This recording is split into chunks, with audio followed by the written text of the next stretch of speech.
Good evening, everyone, and welcome to another episode of Couples Talk. Again, I'm here with my wonderful co host, my husband that God has blessed me with for 11 years. And as we continue on this ministry, which God has guided us and blessed us to do, we're going to have another exciting topic for you this evening. For the past few weeks, I think it's at least more than 2 months, because I think this is episode 12 or 13. We've been talking about different, situations, issues, blessings, good things within a marriage. And we have another topic for you today, one that we believe is inspiring. It's going to be a little bit more spiritual for those who are looking on, because we believe no matter what takes place, a marriage is only blessed or functional because of who God is, because He is the creator of marriage. One of the things that really stood out to me, even while we were doing this, is that no matter how many people get married, studies have highlighted that at least half of every marriages end up in divorce, and we wonder why. You know, these are situations that affect us, and we're not too sure what are the main causes. Sometimes we don't even understand, but one thing to remember that, no matter what would have taken place, if you feel that your marriage is failing, you might be actually having a good experience in your marriage right now. And even for those who are watching on who are not yet married, but you would like to get married, that this topic here is for you as well. That no matter what it is you're encountering, God can preserve, God can save any marriage. So our topic for this evening is called Keys for a Happy Marriage. And this will be a part, more or less 3-part series. Tonight we're going to focus on part 1, where this information is taken from. Well, this is a more of a Bible study, even though it's focused on marriage and keys for a happy marriage. And we were inspired by this. It's a study that we would have done. It could be found on Amazing Facts website. We will post a link to it in the description. So if you want to actually refer to it later on, as we said, it's really 17 keys, and we're going to be focusing on the first 6 this evening, and we will continue to do so and go through the others, right? So we'll put a link so that if you want to follow, you could actually get access to this for the additional sessions. So, this was really an interesting topic as we went into it. When we started out, we spoke about a lot of the physical things, the strategies, the things that we need to work on, your communication and so forth. We cannot get away from the fact, no matter how much you imply or work on certain strategies in your marriage, how you make sure that you have a great sex life, that you communicate well, you work on your budget and your financing. If you leave God out of the equation, I am saying you're going to give yourself 10 times of a harder path. It's not that persons without God in their life don't have great marriages. We're saying that it's much harder if you don't necessarily have a spiritual connection. And so as much as some of these points, as Charlene said, might be a bit spiritual, we're going to try our best to also bring our perspective, our experience, and things that we've seen and we want to share as we go into it. So one of the things Charlene started out with is something that we can't get away from. So much marriages are ending in divorce. Children are being ripped apart from each other. And what we are saying here, we don't want that to happen to anyone that is probably listening. If there's something that we could share that has probably kept you from going all the way into divorce, we're really trying to encourage you that where there's a will, there's a way. And God could bring you back from the worst of circumstances. All right, so we want to get into some practical points that we want to share. Every situation is different. And please understand, even the ones that we share, it don't mean that this is the only things that's going to work. We understand that, we all come from different backgrounds. So take everything we're saying with a grain of salt and we're going to try our best just to give our perspective. We're also going to share some Bible texts. And again, some of it might be a little bit too fast for you to take note of it, but we will share them in the link. Okay? Establish your own private home. One of the reference we use for this particular subheading is, therefore a man shall leave his father and mother and be joined to his wife, and they shall become one flesh. Genesis 2:24. Now, this text excites me. Here why. Notice the text said, therefore a man, because the Bible doesn't refer to women. No, I see it from this angle that women are easy to follow, but men are difficult to leave. So the Lord had to speak to them. He had to instill in them, hey, leave mommy and daddy behind and stop causing bacchanal and move with the woman, because the woman needs to be protected. Now, that's my perspective. I stand by that perspective because I taken it literal, because he used the word man and then he said mother and father. So obviously mean he was speaking to the man. So that's me. Just want to jump in there before I go to the next part. And I'll just jump into the next part. The reality is, it's very difficult for you to have an opportunity to really bond with your significant other, your spouse, if you're not in your own space. It's hard for you to resolve conflict. You and every marriage is going to go through conflict. So if you get into that point, and go ahead, Charlie. God's rule is specific. A married couple must leave father and mother and establish their own home, even if finances require that it be a one-room apartment. Note I didn't say a one-bedroom apartment. I said a one-room apartment. So it could be a studio. Yeah, so even if you may be forced to start in this situation, because I said every situation is different. Maybe both of you are not in that position. And it raises another question as well. There are some individuals that either might have thought, let's just get married now. Why wait? Just personally, I believe we should do our best to prepare. When we got married, one of the first things I wanted to try to do is because at the time where I was, my family and us shared the space and so forth. And I knew it was important for us to just have our own space. And that's one of the things I try to do, to prepare for getting married, now that we're married. And I said, things happen. I mean, part of us, at a period of time in our marriage, we moved back with your family. But it was for a period of time. It's sometime until you get back on your feet, and then you make an opportunity to get into your own space as much as possible. It don't have to be, something fancy. It's amazing. I've found some of the best time we've had together is in spaces where we didn't have much. We make the best out of it. I find the more we get in life, the more we get caught up and distracted. If you really think back of some of the best time in your marriage, it's when you had nothing tangible. It just had each other. It's just each other. Sometimes there's no TV, so you have to talk to each other, or you play music, or you just made things very creative. And now you have Netflix, you have everything, so there's always something to distract you. We have our smartphone, we have a tablet, and all these things that's just trying to grab our attention. Sometimes we have to just get things back to the way they were, as simple as possible. So we're saying, leave and cleave. I know Charlene said that the men don't necessarily like to do so, but I think most men like their own space. I think we like to feel that this is our home, and so if you're not there, this is something, and there's always a good reason. You want to save, you want to build, and so on. None of those things is going to matter if you lose your marriage. The house that you're waiting to build, if you didn't create that space where you could really bond, it's not going to make much sense if you lose your marriage in the process. Well, before you move on, I'm going to be very dry with it. Many of us rush to get married for reasons that doesn't make sense, because we either want to get out of a particular situation, so we think marriage will save us. The harsh reality is some of us get married for sex.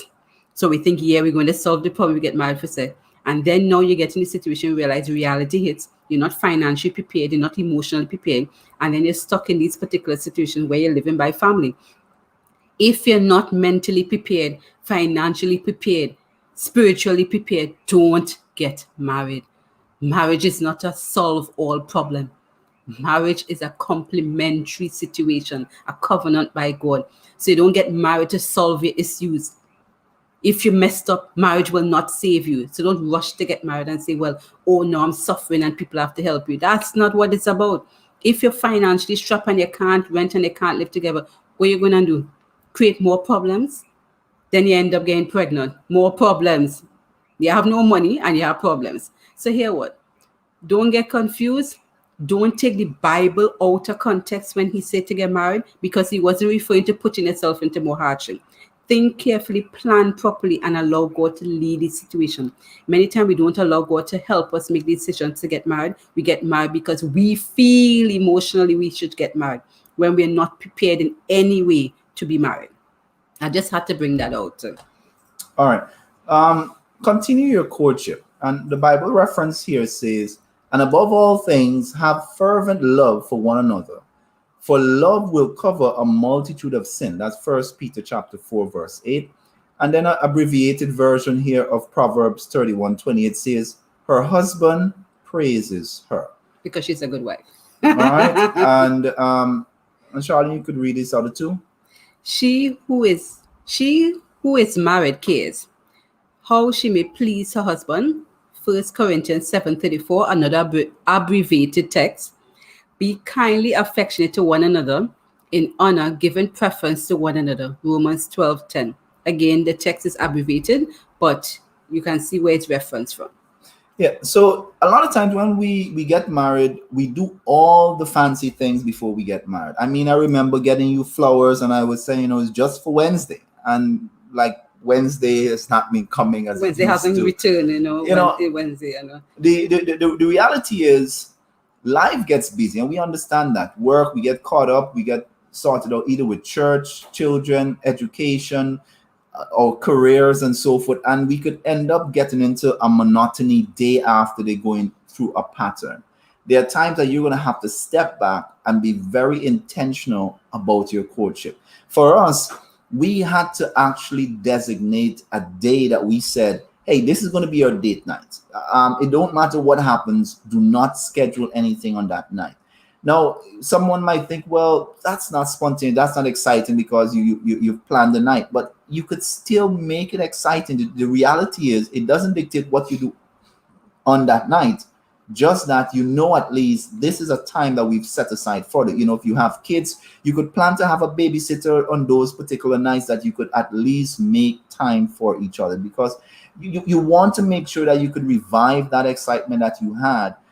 And no matter what, the devil is really looking to trip you up, because that's the time you're going to be saying, hey, my spouse is boring. He or she don't do anything. He's always just sitting there. You have to get out of that and prepare the situation so you could really have fun with each other.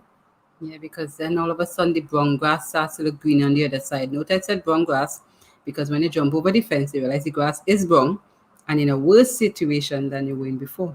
So water your grass. Try not to water somebody else's grass. All right. Remember that God joined you together in marriage. Right? Try not to get in marriage. Yeah. I had to show you this one here, right? When we first met, not met, because I'm not sure how many of persons know. We met virtually years ago.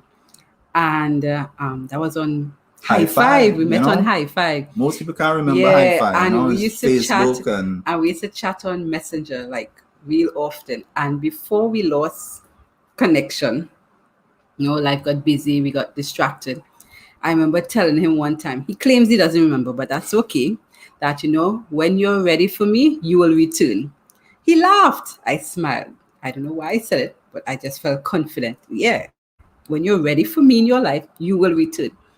Few years passed, and out of the blue, I was like, Lord, I need a change in my life. I got a message. Hey, long time I haven't spoken to you. Where did you come up from? Hey. I reached home late the night, and my poor mother's like, why did you come so late for work? I don't know. I just had this encounter that I couldn't just distract myself.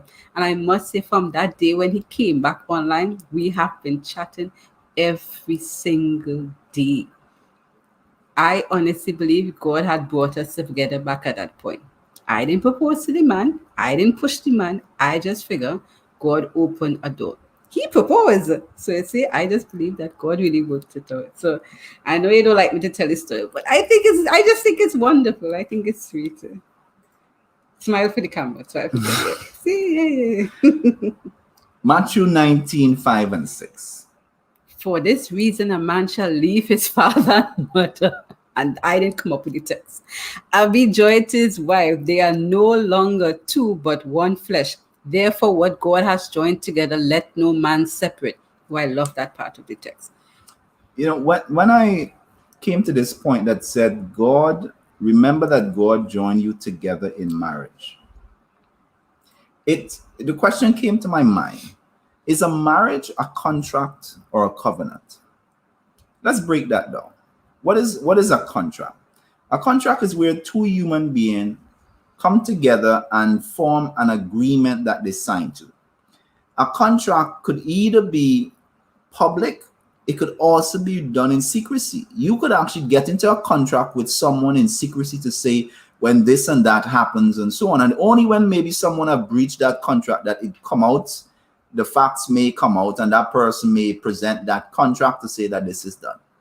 A covenant is different.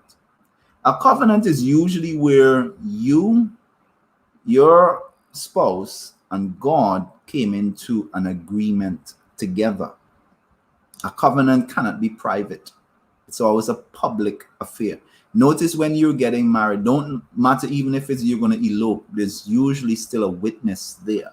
Mm-hmm. So it's a public affair.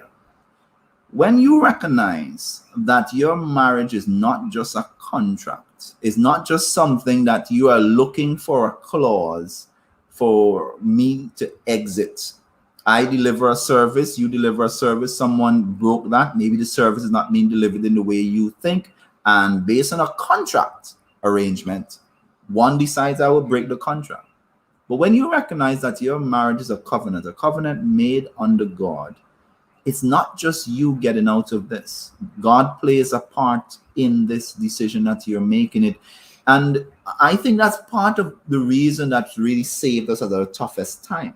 Because we recognize that us simply up and leaving, God had a say in that. Is this what God wants me to do? And at that time, sometimes it allows you to just linger long enough for you to figure your way back. Because it is easy, based on the world, to say, let's give up. Mm-hmm. She's not doing the way I expected. He's not doing this the way I expected. It's not what I thought it was going to be. So let me get out.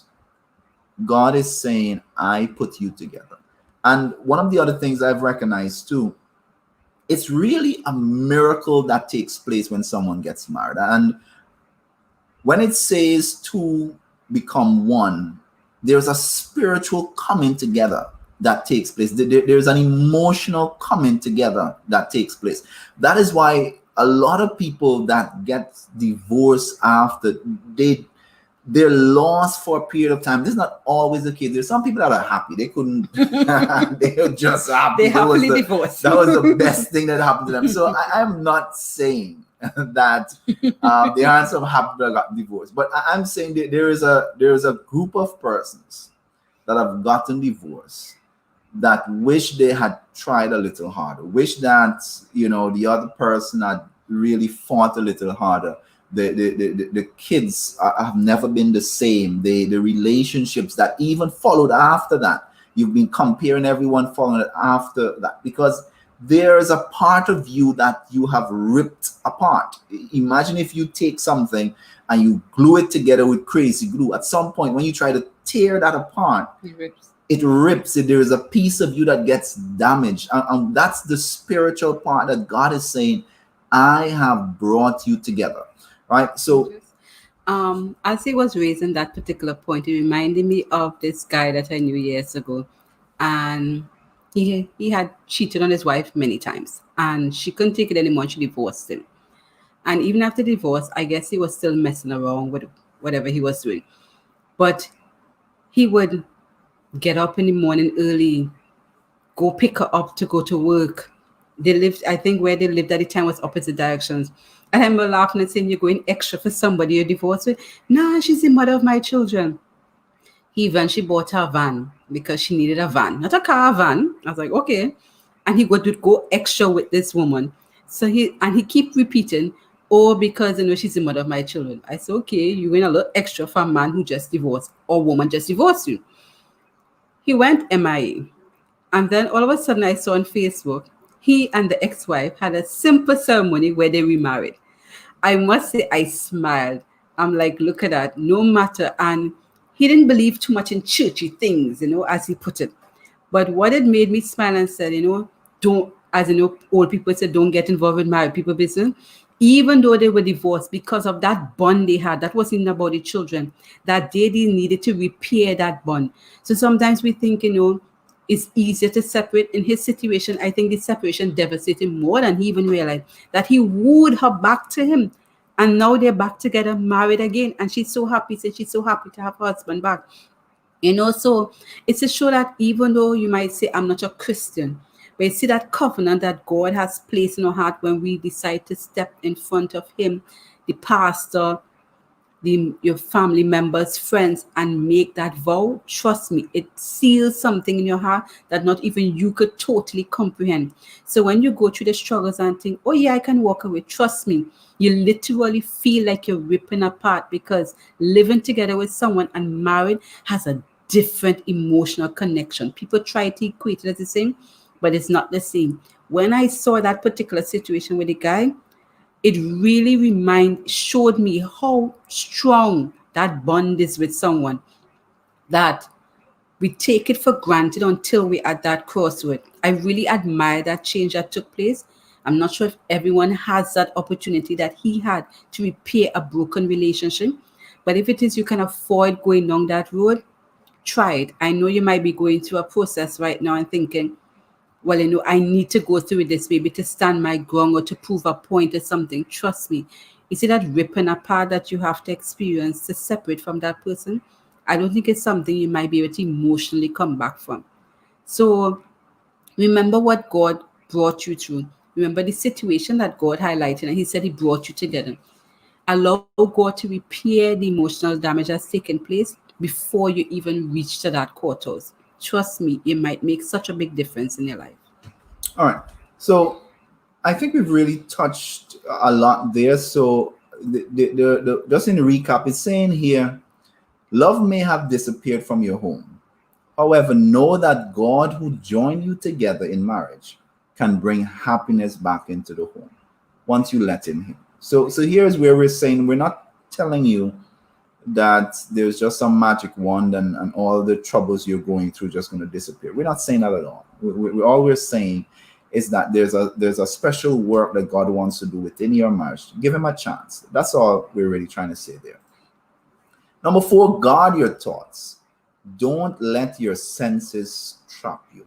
And the Bible reference says, for as he thinks in his heart, so is he. Proverbs 23:7. As well as, you shall not covet your neighbor's wife. Exodus 20, verse 17. Keep your heart with all diligence, for out of it spring the issues of life. Proverbs 4:23. Whatever things are true, noble, just, pure, lovely, of good report, meditate on these things. Philippians 4:8. It's amazing how your thoughts manifest into actions. A lot of times when we allow ourselves to dwell on the negative thoughts, and it happens to the best of us. Your spouse do something that just gets you angry, and you start meditating on that. Look how she's laughing with her friend and she don't laugh like that with me. Look how he is looking at that person and he don't look at me like that. And before you start knowing, you start manifesting a thought, and that thought starts sinking in, and you almost bring it into action because of the fact of how much you've meditated on that thought. Oh, sorry, I kind of left you hanging. Yeah, there. you just left me hanging. So I watching you waiting for the punchline and thing. That remind me of a situation, years ago there was this particular couple. The guy seemed so spiritual, he seemed so good with his wife. And I remember having an argument with Josh. I'm not sure if you remember. And I remember saying, I wish you were like him. And I think that, trust me, that's not something you say to your spouse. The irony, that couple is divorced today. It wasn't a good situation. The things that you admire in someone could be devastating to even them. That sometimes we look at other persons and we envy what they have, not realizing that you can't live through the situation they're going through because it will kill you faster than it's killing them. So what we need to focus, as I mentioned about green grass and watering green grass, don't watch the neighbor, don't envy them. Water your grass. If it is you think you're having a little struggle, put it to God and pray. See, when you kneel down and you pray to God and say, Lord, I'm really feeling frustrated and I want him to kill that man or woman. Let him take control of your thoughts and let him take away all those negative feelings. Guard your thoughts. Focus on the good thing. We're not talking about pretend the bad doesn't exist. What we're talking about is work through the issues. Because many times you're looking for an easy way out. As we remind you, marriage is a covenant. It's not a contract. So not because you're having a bad day means you need to think about how you're going to jump out. It just means you need to work through the bad days. Analogy, it shares as it relates to guarding your thoughts. It says it's like having your car in neutral and it's on a hill. It's naturally going to be a disaster if you don't control that. And that's what your thoughts do, especially it is something that we have ingrained within us, that if you just allow your thoughts to take control of you, you will find yourself in eventually living out the actions, and it will become real in your head. And that's why a person says perception is your reality. If you have a perception that this person is not making me happy, after a while it will start manifest. So you have to be very intentional about your thoughts and really guard your mind as it relates to that. Number 5. Never retire for the night angry with each other. That was one particular message that, if I don't remember everything that Pastor Scott told me, Pastor Scott is that spiritual father figure that I have, that I love him to death. I know God is protecting him. He has been a blessing to my family, to me, and to other persons. And one thing he always said, Charlene, don't let the sun go down on your wrath. And I'm like, so how am I supposed to resolve this thing before nightfall? But he always believed that, God said, never retire angry with each other, work through that issue. And so as we're wrapping up now, we have one more point. It says, Number 6 after. Do not let the sun go down on your wrath. Ephesians chapter 4, verse 26. Confess your trespasses to one another, James 5:16, and forgetting those things which are behind, Philippians 3:13. Be kind to one another, tender-hearted, forgiving one another, even as God in Christ forgive you, Ephesians 4:32. It's just to remind you that, when you're angry with this person, as this part says, to remain angry and upset over hurts and grievances, big or little, is exceedingly dangerous. Now, we're not going to say that it is you have an argument and you're going to automatically, depends on if it's a big one, resolve it in an hour or 2 hours, depends on what happened. Because for some persons, it might take a little more time to calm them. But what we're saying is that you have to be intentional to resolve these issues. And if it is that you realize that you have a heated temper and it take you days, put that to God in prayer. You can't allow your emotions and your temper tantrum and that anger that you experience to stop you from resolving and healing your the issue that just took place in your mind. Because it's if you allow that to fester and you allow emotions to take place, other things can happen. When we talk about guard your thoughts, then those things will start to fester and seep in because you're so angry. All of a sudden, you start to imagine other things happening. Oh, I could have done better than this, and all these different situations, because you're leaving room for the devil to enter now and place thoughts in your head that's not supposed to be there. So if you're intentional about resolving the issue, you will eliminate all the other negativities that will come into play because you're moving forward with progress. So that's what we mean. And one of the great things sometimes with having a disagreement is makeup. I don't know about you, Some of the best sex is makeup sex. So don't hold out. Don't get angry for the sake of getting angry. Sometimes just be the bigger man or the bigger woman. Say you're sorry. Let's make up. Let's go to bed and have a good time. All right. So the last point for tonight: keep Christ in the center of your home.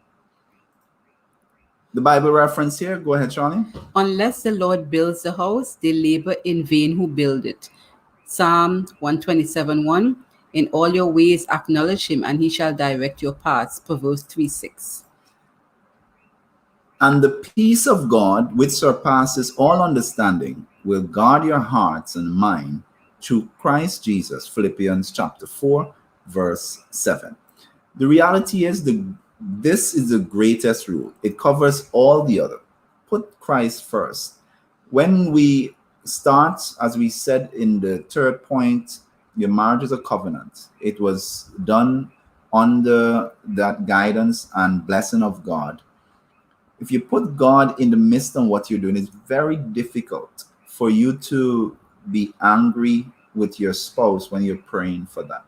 It's very difficult for you to mistreat that person when you recognize that this is a child of God. This is not just my spouse I am abusing or not doing the things that I'm supposed to be doing, but this is a child of God. This is someone that God has blessed and actually given me as a helpmeet so that we could work together for his honor and his glory, and for actually to have that joy that only comes from him. And many times people think that Christ and your intimacy, sexuality, the joy and the excitement don't work together. So that's the total opposite. I think Christians should be having the best intimacy and the best sex, because there isn't that flawed baggage that comes from having so much past issues and hurts and so on. I've struggled when you've had those negative thoughts that you've allowed to fester. When I've gotten to a point where I recognize that I am valuable, my wife is a child of God and she is valuable, and together we are forced to reckon with. You get a strength to fight even further into your marriage. So as we look to wrap up tonight, and this is one of the main things that we could share. I know tonight's session was very spiritual. Maybe you're not so much of it, but we couldn't help but share from this perspective, because we think is one of the main things that have really helped us. What about you, Sean, as we look to wrap up?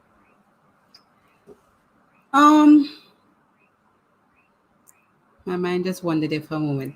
Yes, in terms of putting Christ first, one of the things that they tell us in terms of understanding the unity with Christ in a marriage is that triangle, that trinity, where God is at the top point and husband and wife is at the bottom, joined together.